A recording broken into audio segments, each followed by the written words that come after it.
Hey guys, welcome to this episode of our TNCBA Real Talk Live.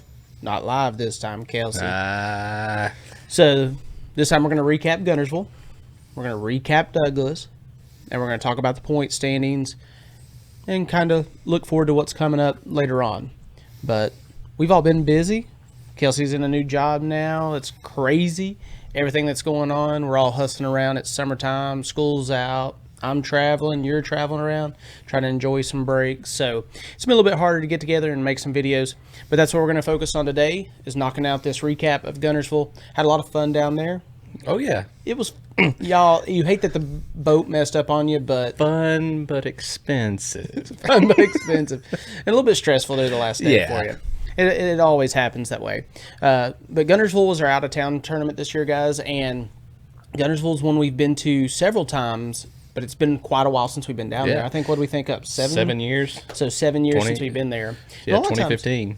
So a lot of times we play back and forth with the Savannah River Lakes, Hartwell, Russell. We went down to Clarksville that one time, and then the TVA Lakes. And we kind of jumped back between those two river systems for our out of towns, because we try to stay within about 5 hours. And Guntersville's kind of on that edge there, that time frame. You know, we've not been to the Coosa River in a while. Oh, I know. Lake Wees. And again, that was our very first time we ever went out with y'all on the out of town. And that was my first trip out of town with the club. Yeah. Okay. And I know everybody caught fish, and it was a lot of fun. And those spots are mean down there. So we may have to venture on down there again. Yeah, it's not a bad drive. No, because you simply just stay on that main interstate that runs past where you get off for Guntersville. Just keep on heading down. Yeah. So have to find a little bit better accommodations this time. I'm pretty sure that's the only accommodations. I talked to a buddy the other day, and he's talking about going down there and staying in the same place. And it was the same place. I remember Dad offended him that day. He was like, I don't know if it was a motel or a hotel. He was like, it was a motel. We're looking for the hotel. They're like, there is no hotel. It's just this. This is the motel. We're like, but it showed a pool out in the front. Oh, there was a pool, but it was about the color of that grass right there.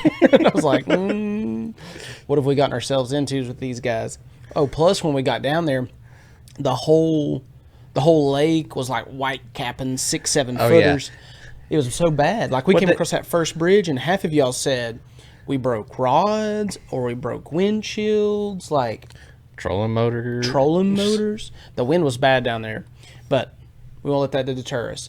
So, guys, if you didn't get to go on out of town with us this year, be thinking about it next year. We do our tournament survey in October. Everybody gets to have a say in that, where they'd like to go, when they'd like to go. But it's a fun trip, great fellowship. So we'll go ahead and jump right into it.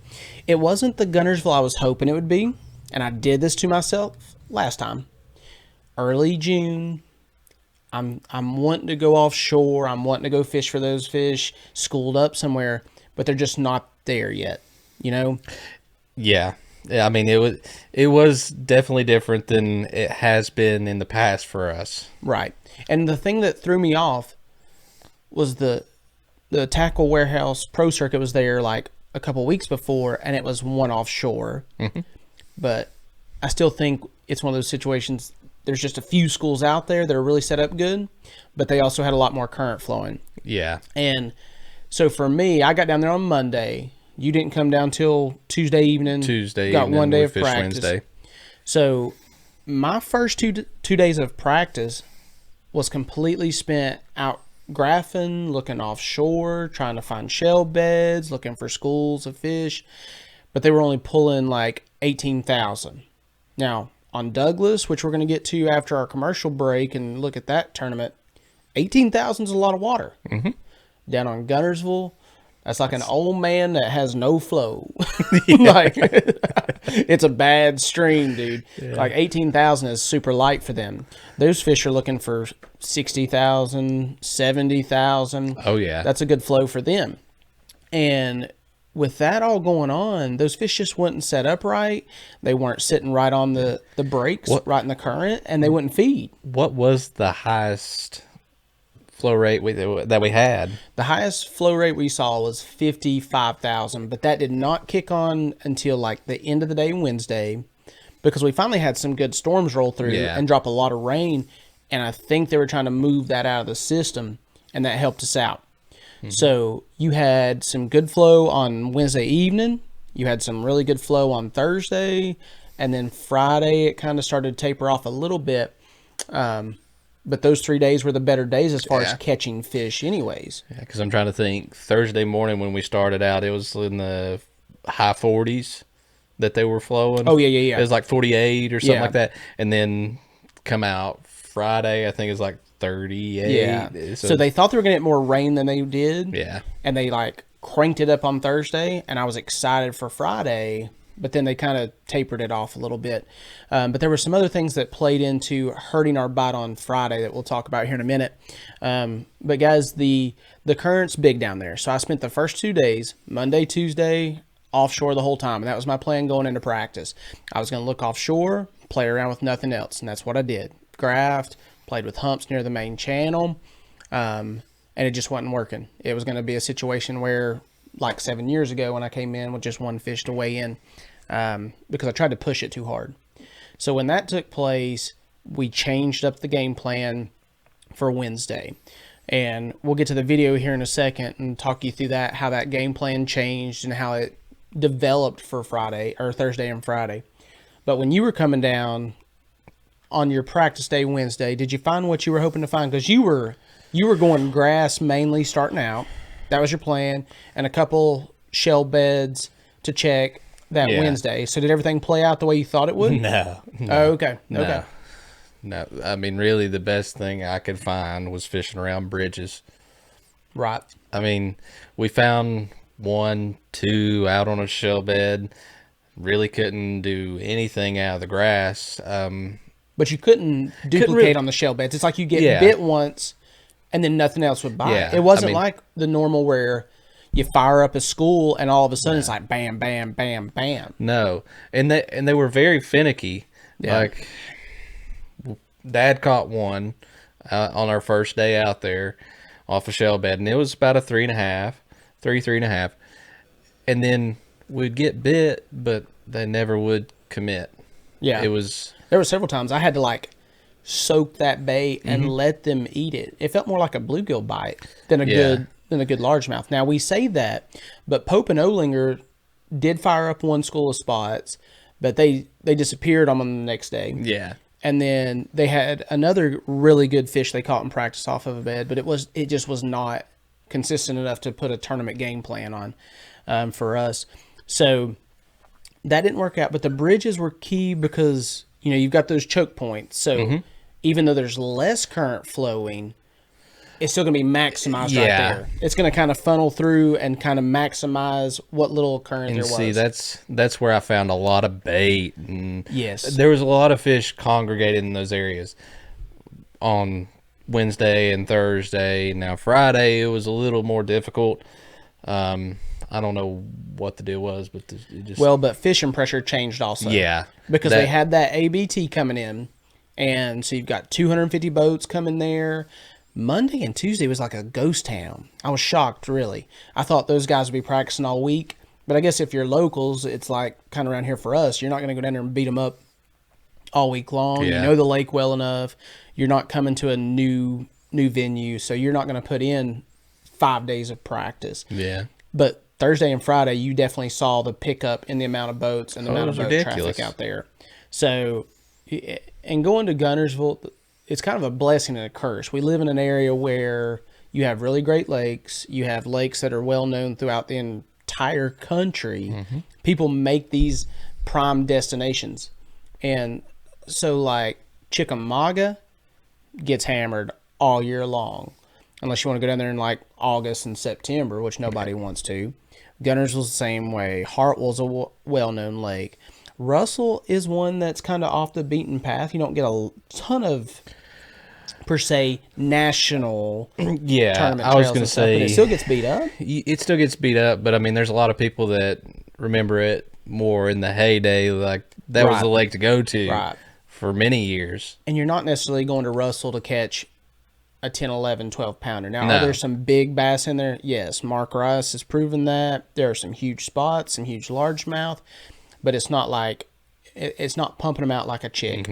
And Guntersville's not even pumping out those huge double digits, but I love Guntersville's for the consistency and that quality. So let's do this. Let's jump into our video. And as we go through this video, we're going to kind of just talk about what we did, talk about the breakdown. This video is going to show a little bit of practice from Wednesday, and then I'm going to talk about what happened on Thursday and then Friday. Because like I told you all, on Monday, Tuesday, it was all offshore. I was focused. On Wednesday, I changed it up. Pope talked about a brim bed buy and being around some docks. I know the Cantrells were doing that. They were flipping wacky rigs and stuff. So I don't like to do that per se. That's not my wheelhouse, but we'll go ahead and start rolling this video. And I went ahead and made that switch on Wednesday to commit to it. I wanted to find that game plan in grass.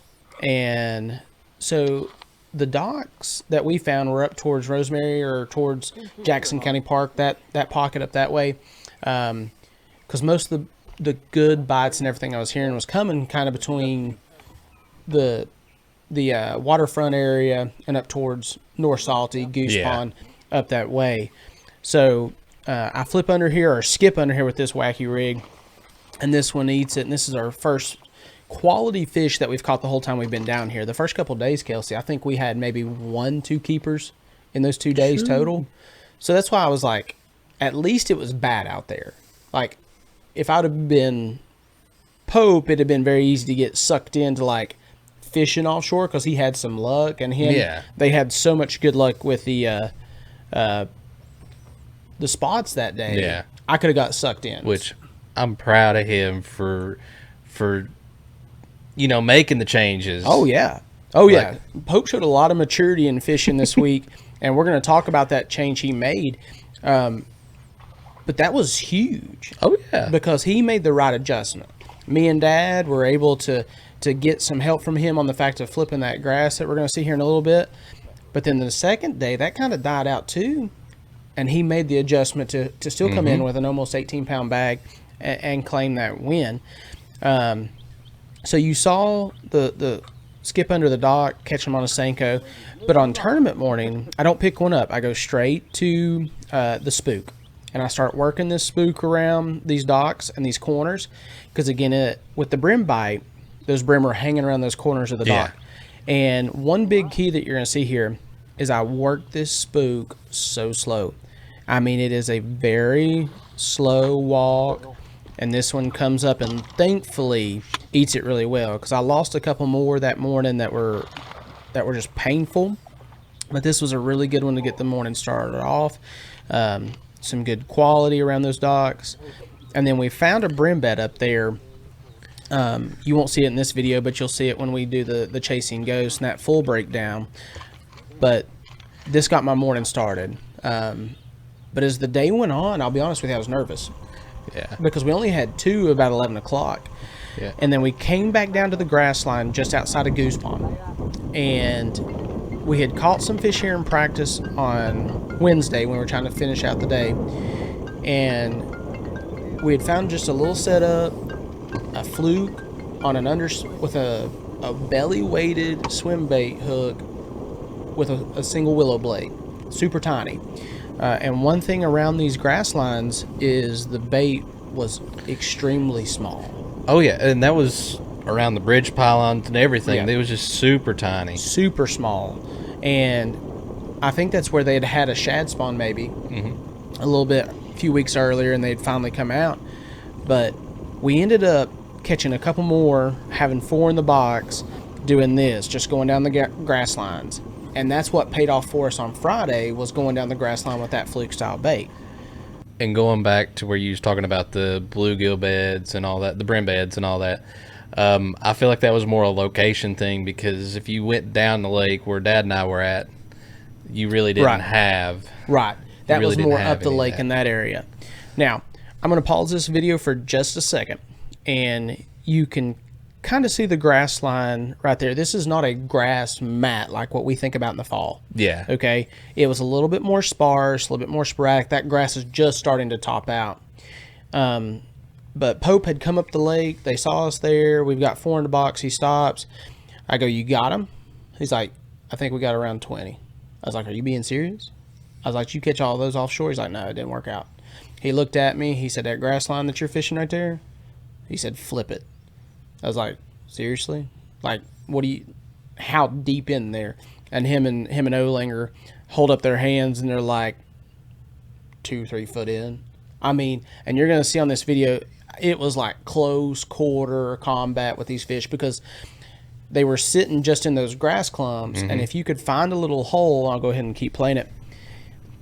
You could find the hole in them and drop it in there. They were eating it quick. And this one, pulls it basically down out of my hand here in a second on the second flip. But flipping just a 1/2 ounce bullet weight, a D-bomb, green pumpkin, dye the tips. But we were able to actually go through here right after this and cull out 3 of those fish that were in the box and fill out our limit. And we come in to take the lead on day 1, 20 pounds, just maybe I think it's 5/10 more than Pope and them. It was close. Yeah, it was very close. It was super close. But that was an exciting bite to find. But one thing that changed on us is the wind was coming from the back side of the grass line on Thursday. So the current was flowing down, the wind's coming from the back side. That grass is standing up really good. And you've got some really good holes in there to flip into and fish. But on the next day, on Friday morning, the wind here, you can see it in the video, is coming with the current, and it really laid all that grass over so that you didn't have the holes as much. Yeah. And one thing that was tough to deal with, or I should have paid attention to, is we have a fish blow up on the back side of that main grass line, and when that happened, Dad picks up a frog and he fires it over there, and that should have clicked something in my head, because again, we caught some smaller ones out here on the edge with that fluke style bait and kind of just running that grass line imitating those shad. Yeah. But when he threw back here and he caught a better keeper, it should have popped into my head that those fish had moved from that front side where that grass was now laying over, getting hit hard by the wind and the current and all that stuff. Should have moved over on the back side. Yeah. And I just want to make a note. The fish that you are catching, they had some pretty good stomachs on. They had healthy. Some guts on them. But you look at that one I caught first day, that 5.5 pounder. It was skinny. Yeah, and there was a big difference between people depending on where they caught the fish. Because like Crockett and Euler caught some good fish on a spook, but they were super up shallow on the bank, and those fish were a little bit more slicked out like that. So like being able to find those true post spawners that had spawned out early, they'd moved out to the main channel here, was very different than, say, if you're still catching up super shallow. Yeah. Because a lot of those fish had just spawned out maybe a couple of weeks ago. They were thinner. They hadn't fed up as much. But like we said, I was really, really, really proud of Pope for the adjustment he made. So I've talked enough about our days. What'd y'all do on Thursday? And then you can kind of elaborate on the eventful day Friday. Friday was a bust, but Thursday, so we started down the lake. We I'm trying to think where we were at. We were down around the bridges. You were down past Seabold, down towards Browns Creek and Spring Creek. We were fishing more of the bridges. That's what I found on Wednesday. We started out there throwing topwater. There was a lot of topwater action.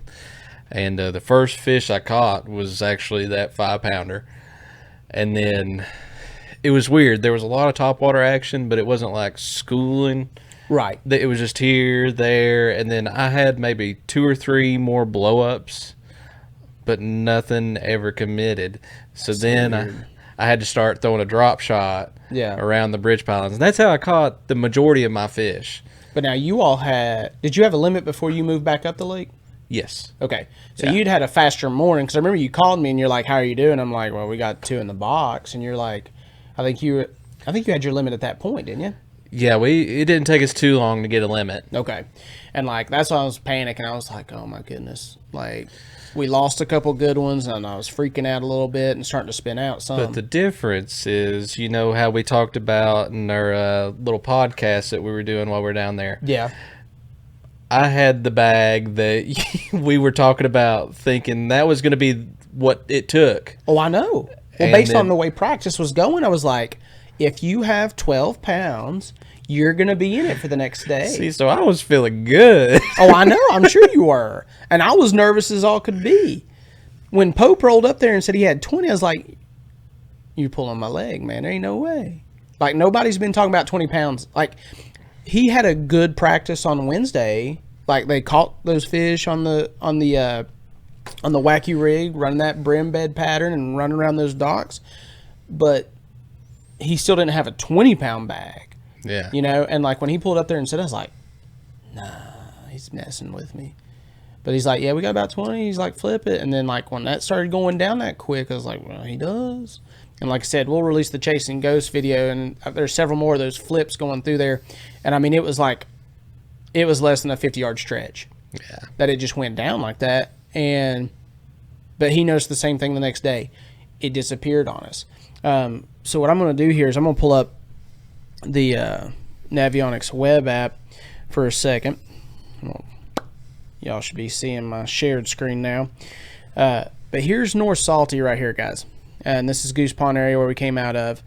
And me and Dad had run up here towards Jackson County. And we were fishing on this secondary channel here. It's a little bit harder to see. There we go. You can see it a little bit better. You've got the main channel here, but then you've got a secondary channel that runs in right here and runs down along these docks. And these first few docks weren't so great. It seemed to be this little middle section right here where the main docks. And this is where we found our brim bed at as well and caught those fish early with the spook. Now, the other thing that I hadn't mentioned yet is on Thursday, fairly clean of eelgrass. And that was a new thing for all of us, guys, was the eelgrass on this lake. And with that being said, like, eelgrass made it hard to fish a lot of things. On Friday, I made the decision not to go up here and just start on our grass line down around Goose Pond. And thankfully we did, because we ran up here later in the day, and like the way that wind had changed and coming from more of like the northeast, it blew all that eelgrass right in there, and I could not fish any of it. That eelgrass is miserable. Oh, it's rough. For any treble hook baits, it's almost impossible. And that was the nice thing about that fluke with the underbelly weight. And it was Texas rig, so it's coming through there really good, and you could just kind of pop it. But right here is where we found our brim bed and we found our docks. Well, then later on that day, we come back down, and this is on practice and Wednesday. And we came down and stopped right in here where this marker is and headed up towards Goose Pond. Well, when we did that on Wednesday, down this way, we saw them busting on the grass edge. So we didn't mess with them. We just fished up through here with that fluke style bait and worked our way up here into Goose Pond and caught 2 quality fish plus the quality fish that we caught on the wacky rig up there around the dock, so I felt good about that. But then on Thursday, after we went up to those docks and came down, we came way on down here and started. Probably should have started more around the mouth of that back creek coming out, that secondary channel. But we started right in here. We found them and started catching them on the fluke, and then talked to Pope, and he's like, flip those. And what you can see, guys, are some high spots here. And these high spots, this would be where the grass would be at its best. You can see these little circles here on the topo map. And that's where you'd find some of that best grass set up to flip into. And we were just working this grass edge. Now, I know the second day, some people were working the grass edge just outside of South Salty here. And you can see the same thing. You can see some of these high spots where that grass is in a little bit better condition. Going to be matted out, or not quite matted out, but up a little bit shallower. Now, I don't know where exactly Pope was, but what Pope and them did, and I graphed some of it on Wednesday, but I never went to it. It didn't fire to go there. So when the wind changed, so on Thursday, the wind is coming from this direction, where the mouse is coming from, the cursor. So the wind's coming from this side, current's coming down this way. So that grass is getting fairly well protected, standing up, because it's got grass from one direction, current from the other.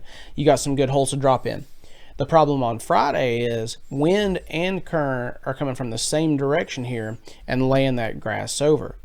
So what Pope and them did was they moved into these back channels, okay? And they moved over here closer to the bank, and I'll show you where we found it. But if you come across from Goose Pond and you look right here at these docks, there's a little back channel here. But out in front of these docks, probably about 30 yards, there was a deeper grass line. And that grass line ran out to about 10 foot, and it made a hard break. And as I was graphing it, I saw some little dots sitting right on the edge. And the adjustment that Pope and them made was they took a speed worm, and they would throw it out there, and they would be working it through that grass. And as they work it out to the edge and kind of pop it free, donk, they'd get their bites. And we never made that adjustment. We caught our fish fairly early, got a limit quick, going down that grass line, throwing the fluke, but then the flipping thing never worked out. And that's what, of course, had our bigger bites. They didn't get any bites, or maybe they got one or two flipping that second day, but then they made that change to go fish the deeper grass line. And I saw a lot of locals doing that. And I didn't really know what they were fishing or how they were fishing it. And we were getting bites. I was like, well, I'm not going to go out there and chase that around. So now going forward next time, I'm going to get out there and graph a little bit and look at those deeper. If you're in that end of May, in 1st of June, like those fish are still moving out. There's still a lot of fish up shallow. And I've just got to remind myself that the grass is going to play more. Now, if we get some really good flow or it gets really, really hot in May, check out there. Still keep the offshore stuff honest. But that grass and those secondary grass lines or those secondary channels are big. Yeah. And I mean, every time we go down there, we learn something new. That's the key. And I mean, we just got to keep an open mind every time we go down there. Because it's like, used to, when I would go down there, it was mostly Dad and I would fish the grass, just the tops of the grass, those areas where it's just under the surface. Right. And that's how we done a lot of damage. Yep. And I mean, you might catch one or two offshore, but I mean, we never really capitalized on it. Most of our fish come out of the shallows. Right. And the thing is, we just haven't been there late enough. Because it's just like Douglas. I've been down here the last couple of weeks. I mean, those fish are just now getting out there. Now, they're being super finicky because they've been beat on and beat on and beat on. But those schools, it's been funny to watch over the last 3 weeks. I went down the Tuesday before our tournament, went down there on our tournament, went down there the Monday or Tuesday after, and those schools have just been growing. Yeah. So they're just getting out there, and they're doing the same thing on Guntersville. They're just now making their way out there really heavy, and maybe eventually with this heat, the current will come. Yeah, and I'm just thinking, these fish are getting smarter. I mean, they can only take so much abuse, and then they start. You have to learn a different way. Well, and I'm going to talk a little bit about what I did at Douglas, because I changed some things up on my approach to try to help us get some bites and fire those schools up. But we'll get to that in just a second. We're running on 30 minutes here for this first segment, and we're going to dive into segment 2 after our commercial break. But again, Pope and them made that adjustment. Had 20 pounds day 1, had 17, almost 18 pounds on day 2, move into that secondary side and fishing those deeper grass lines, which those fish kind of maybe escape to get a little bit more reprieve from all the boat traffic, plus the change in the wind and the current. Thankfully, me and Dad were able to hang on to second, but Mark Rice and Steve Legg made it super close because they came in with the big bag of day 2 and had 18 pounds that day. So still a lot of fun. Had a great time of fellowship down there. Love our out of town, but like Kelsey said, the key there is we walk away with something new every time. Mm-hmm. So you take that, you learn from it, and that's the key in this sport, guys, is continue to add to your knowledge base, time on the water, trying different things.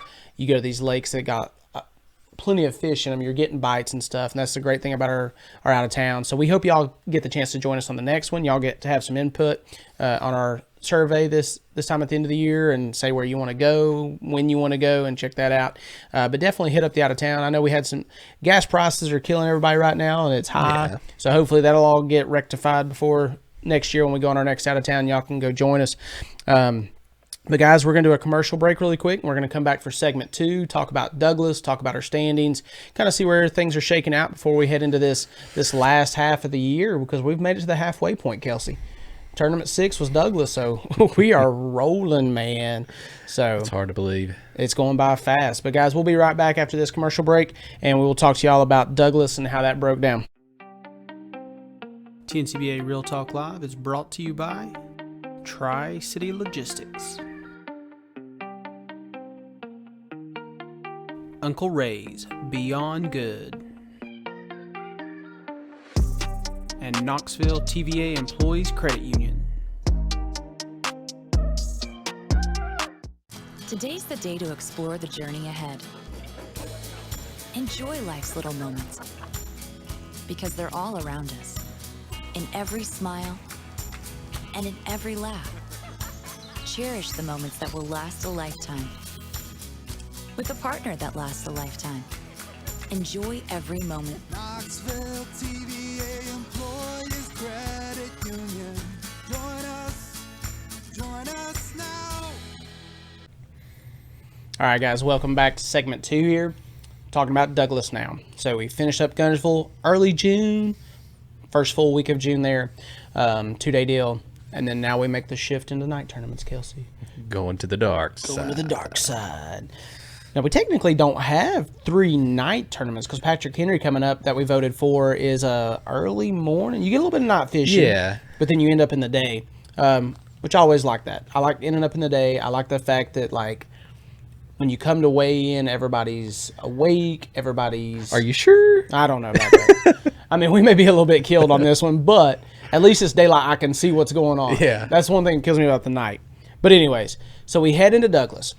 And Douglas, I know me and you talked about this was like our favorite stretch here. Oh, yeah. And I'm not going to lie, this April, May, June has kind of let us down a little bit. Like, people have caught fish. It's been fun.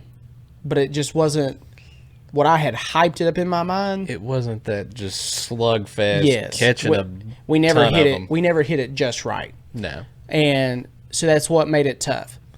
But talking about Douglas, okay, with the Douglas Night Tournament, the biggest thing was we were going to have some good flow for Douglas. We were going to have about 18,000, 17,000 starting at 2 p.m. and running to 9. The issue we ran into, Kelsey, was tournament started at 8. You better get them quick, or it was going to be a slower deal after that. Yeah. So I'll let you start out, and then I'll talk about, well, let me talk about what I found on Tuesday when I went down to practice. Right. There were groups of fish out, but there weren't very many big schools. I found maybe 3 decent-sized schools, but the problem was I only found one that I could get multiple fish to bite. Yeah. I would pull into those bigger schools. I'd catch one, keep casting, keep fishing, nothing. At the end of the day, which I was checking that generation schedule, the one school I found that could fire up, and I caught about 10 of them out of it, was around 2 o'clock. And they had fired up those generators at 1, and they were starting to roll at 2, and I think that helped. Yeah. So I was excited because I knew the generation schedule was going to be that evening, that afternoon. I knew we were coming at the right time. Morning was super slow. I was worried about that. So I thought it was going to be really good. So you all have the boat issues at Guntersville. Yes. Guntersville's not running right. Y'all get out of there on Friday. You still decide to come down because we're putting in at Dandridge. You all love to fish that area. And it pays off for you big time with the win. But talk to me about how your night started. So we dropped the hammer at 8. go fish? What'd y'all do? So my first instinct was to pick up a 6XD. I had to think of it.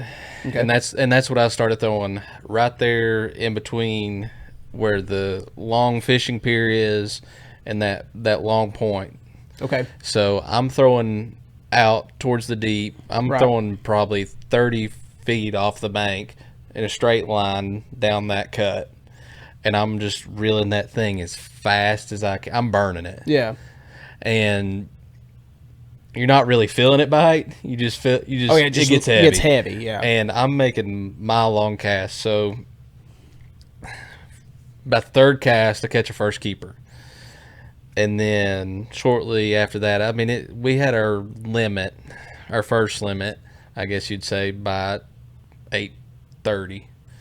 So I mean, it wasn't long, right?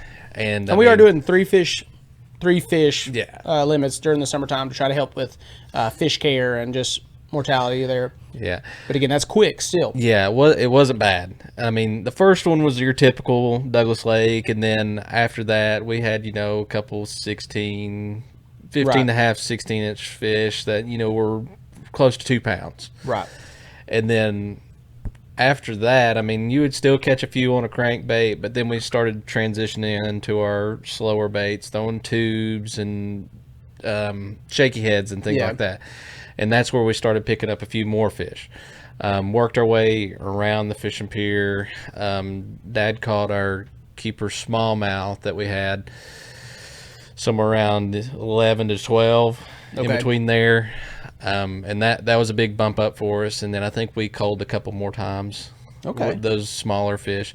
So, I mean, I think our smallest fish, I was using the Connect scale, and I think we had a 1.96 was our smallest fish. So, I mean, solid bag for Douglas, I would say. And weights had been down. Like, you look at the rodeos and stuff, Cherokee has been outperforming Douglas here recently, but people weren't killing it down there. It was those 2 pound average, 2 1/4 average. Like, you still had a solid bag there with almost 7 pounds to take the win. And I'll say this: there were some massive schools of fish where we were at right there around the boat ramp, because it's very unique. It kind of comes out into a flat in a way, and then it cuts back in, and there's a steep drop off in break there. And there was a lot of bait fish sitting there, and you could see a lot of other fish on the graph. And that's what I was casting into, basically cranking. Gotcha. And then we started slowing down, and as the night went on, the fish got shallower. Okay. So you did notice that? Yeah. I mean, when we were throwing the tube and things like that, that's when I noticed they were starting to move up, because that smallmouth probably come out of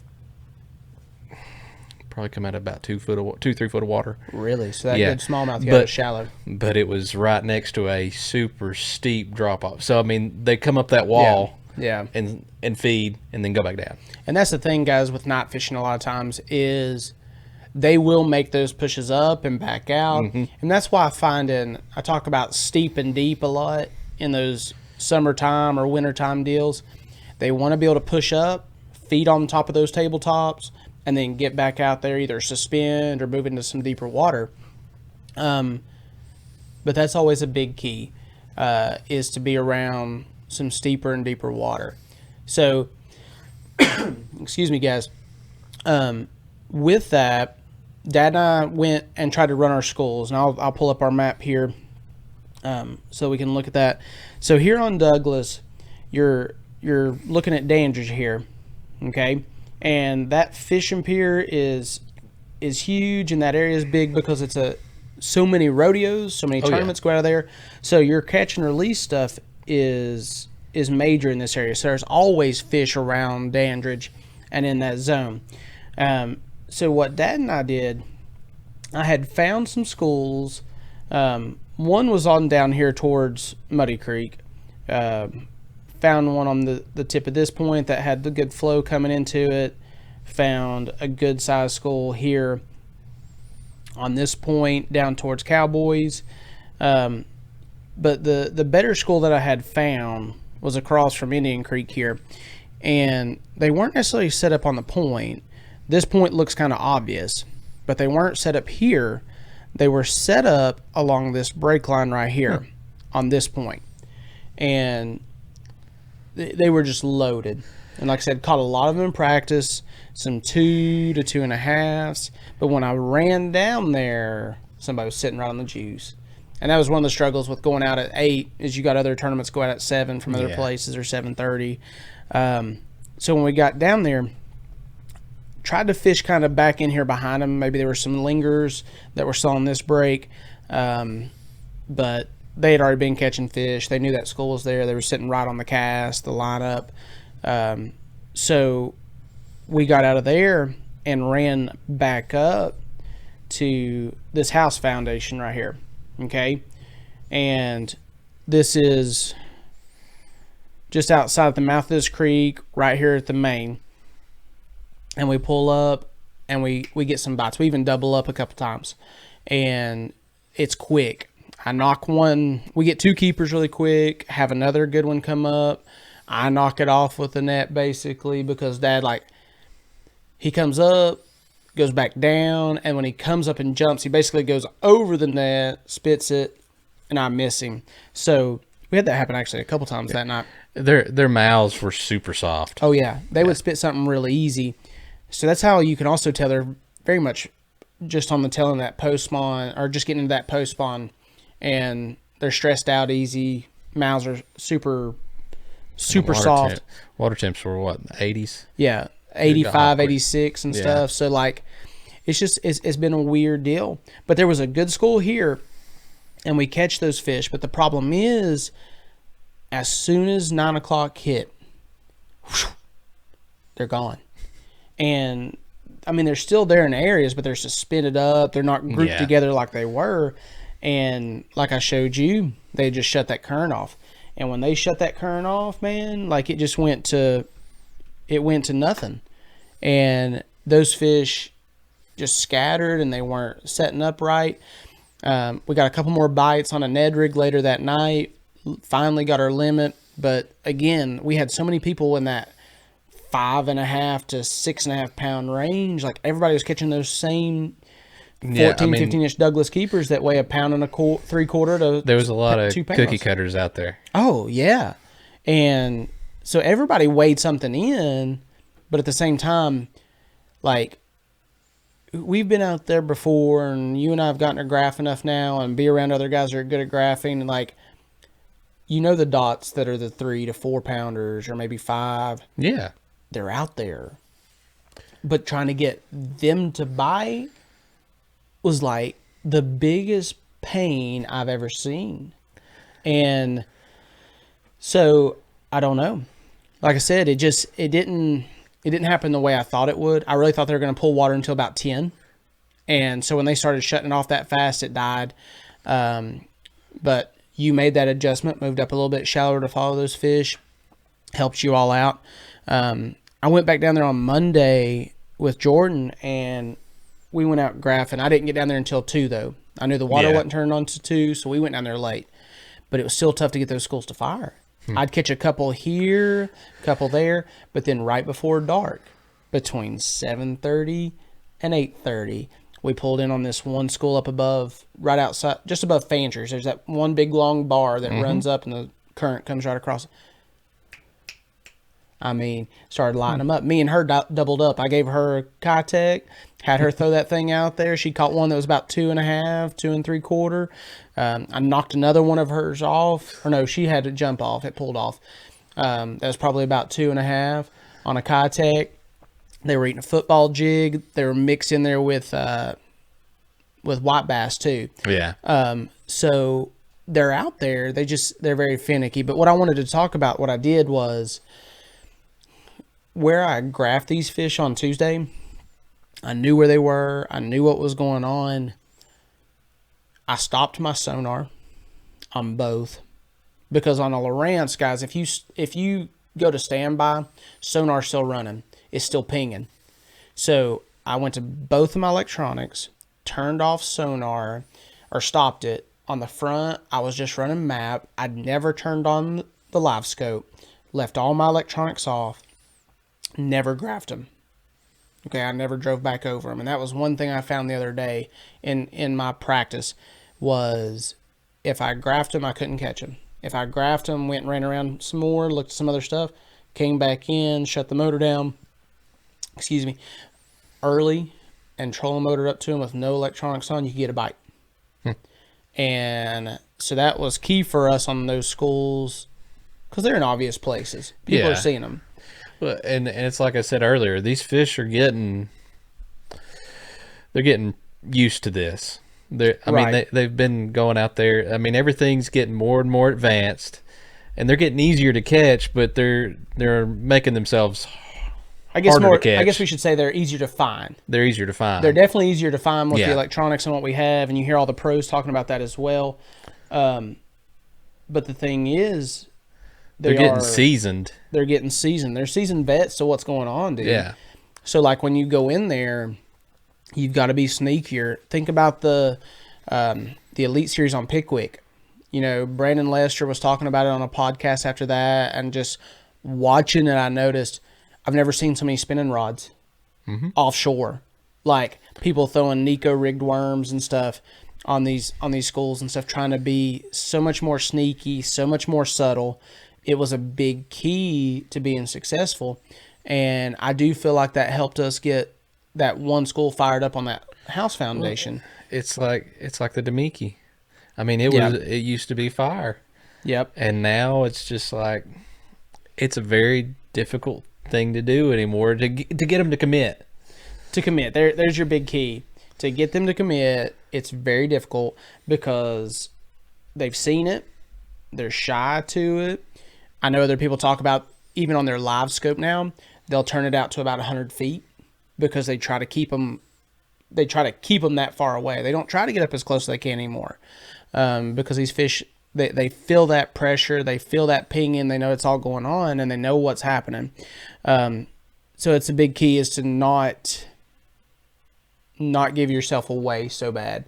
But so with that being said, Douglas didn't quite play out the way we thought it would as far as size. Everybody caught fish. We always expect that at Douglas with the size limits they have.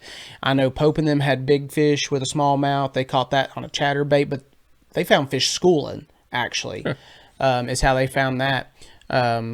So you had some different things going on, but Douglas still played out to be more of its cookie cutter deal this time. Those fish were out there, but they were just very finicky that were out deep.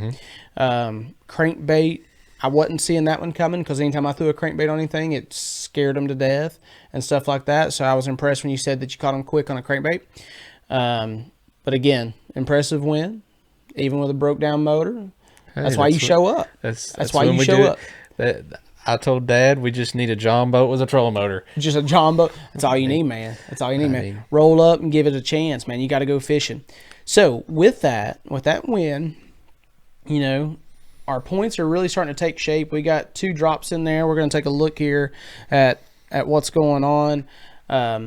We see you and your dad leading the team of the year standings as well as you leading our angler of the year. And we'll look at those points more in detail here in just a second. But with 2 drops, you know, we're going to have one more come into play, which is going to tighten it up even more. We're getting into this rut of the year, this tougher part of the season, July, and then we skip August. We go into September. October's been a historically tough one for us. So people might start to lean on those drops a little bit more as we go. Still with our big bass here, you know, we got Winchester with a 571 largemouth that's leading the season. Got a nice 504 smallmouth from Crockett. And then Winchester's also leading the big spot with a 315. You know, we're kind of getting to that time of the year where those are going to be tough to beat.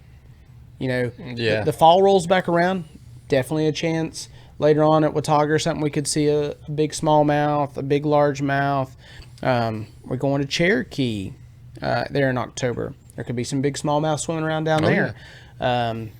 So those are still in play. And we want to say thank you to Knoxville TVA Credit Union for sponsoring our big bass battle this year as they did last. So those are kind of solidified there. But if we take a look at our point standings here on the website, you can see that have several ties there in that first through 10 range and what's going on. But big time with our top 6 here. You got 205 for Kelsey, 202 for Wayne Winchester. Your dad Bob at 202 as well, and then 198 for Lester and Hodges, and 196 for Olinger. And we get that a lot because the way we do the team deal, guys, everybody gets the same points for finishing with their partner, their fishing partner. Just sometimes bonus points for a big bass will separate your meeting points or something like that, going into the end when we go to the Classic and everybody fishes individually.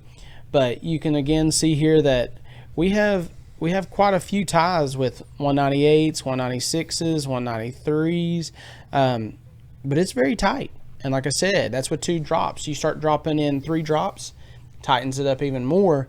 So things are going to be tight as we go into the second half of this year. And I don't know, Kelsey. I don't know how it'll play out. We're going to be doing a preview show later for Patrick Henry that I want y'all to check out. But we got Patrick Henry coming up. That's a early morning, 3:30 to 10:30, I believe. Early morning. And then 3:30 a.m. to 10:30 a.m. Yeah. Then we go to, I believe it's Boone for the night tournament in September. And then we go Cherokee in October daytime. Then we go back to Douglas in November, at the beginning of November, which depending on how cool it gets, could be a really good or be a really tough one. And then we go to Watauga for the Classic to determine who our AOY is. So, Kelsey, as we wrap up this show, we're going on 50 minutes here.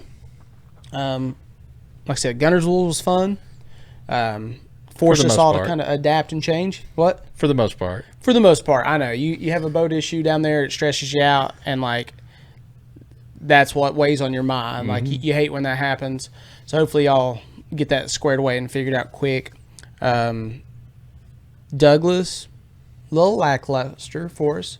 You know, I was hoping for some more, but I don't know. Like you said, it's always a learning experience.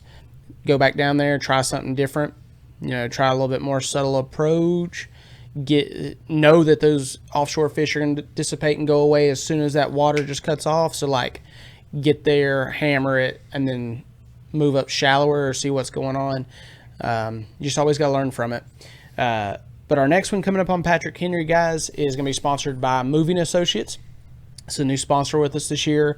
If y'all are ever in the need of making a move, moving from house to house or whatever you may do, and they even do longer movements, give them a shout. You can find their link on our website. Click on that, hit them up. We want to say thank you to Kingsport CPA, which was sponsoring the Douglas event, or Knoxville TVA Credit Union sponsored that one. Do want to say thank you to Kingsport CPA as well, because they've sponsored several for us this year. Tri-City Logistics was sponsoring the Guntersville tournament. Want to say thank you to them. Our partners have really helped us out, made it great to have some incentives for our anglers, plus give more back to the community at the end of the year when we do our charities and things like that.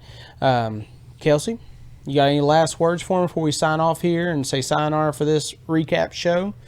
I mean, you got the lead, buddy. This is where you wanted to be. You said you wanted to defend, so like you're gonna make your point. Are you nervous? I don't want to continue the tradition of the curse. The tradition of the of the Angler of the Year. Angler of the Year. You can't repeat it. Yeah. Yeah, it's been a while since we have, like, the repeat is tough. Like, yeah. It's not easy. And we've got a lot of really good fishermen in this club. Oh, yeah? I mean, it's an honor. Oh, yeah. To be in that position. Oh, yeah. And I'll be honest with you. I ain't going to let you have it. It's not skill, it's luck. I mean, it is. Because I know who I am and I know how I fish. It's just dumb luck. No, it's not dumb luck. I'll give you some credit. Like, you've learned a lot. And I'll say this about our anglers in the club. Like, our weights have been getting better and better. They're getting more consistent. Our guys are learning. Our guys are paying attention. They're putting in their time. And as you do that, as you grow as an angler and you see this scenario or this situation, you're like, okay, I know what to do here now. I've seen this scenario. Mm-hmm. I've seen this. I've seen that. Just like going to Guntersville. I knew that either offshore is going to play or a grass or a mix. Mm-hmm. And instead of just being stubborn like I was when we went down there 7 years ago and get my teeth kicked in and focusing offshore and kept on looking and trying to force it. You know, I went to the grass this time and at least figured out how to get some bites. Yeah, and that's one of the biggest things that I've had to make a difference is, one, have a plan, but still be open-minded. Yeah. Because the little adjustments are what makes the difference. Yeah, because that little adjustment might take you from a 5 bass limit that gets you in the top 5 to finding that kicker and that next cull that gets you the win. So, exactly. Again, I'm really proud of our guys. And, again, thank you to all of our partners. We have some great ones, guys. Like I said, check out the website. Go to the homepage. I've got them all linked there. Like I said, you've got Dixie Custom Rods that takes care of our Angler of the Year with a rod at the end of the year. You've got Piney Pawn and Firearms that have paid for our Angler of the Year entry fees. You've got Watson's, who helps us out all the time, Knoxville TVA Employees Credit Union, Moving Associates, Tri-C Logistics, King Sports CPA, Uncle Ray's, Todd Harkle Road Roofing. Guys, so help these partners out, give them your business. We also want to say a big thank you to Dawson's Marine down there in Guntersville that took care of Crockett and Oler. They had a trolling motor cable break on their Ultrex. They got in there the next day. They got them fixed and got them back ready to go before the tournament started. So we want to say a big thank you to those guys. Guys, try to stay cool. It's hot outside. Stay hydrated. Stay hydrated. Kelsey didn't tell you about his little fiasco there at Douglas that night, feeling like he was about to have a heart attack and die on us out there. I just laid down for the most of the night. after I had a limit, I was like, you do whatever you can, Dad. You do whatever you can. I'm going to sit back here and try not to die tonight. So stay hydrated, guys. Get out there. Fish some of these rodeos. Y'all know I'm not a big night fishing person, but rodeos 7 to 11, I can handle that. Yeah. Boone's got some great turnouts right now going on. Cherokee's always got a rodeo going on. Same thing on Holston with Tog, I'm sure. But get out here, hit up some of these rodeos, do some fishing during the night, keep learning, and we'll see you at the next one. I'm Patrick Henry, guys. See y'all later.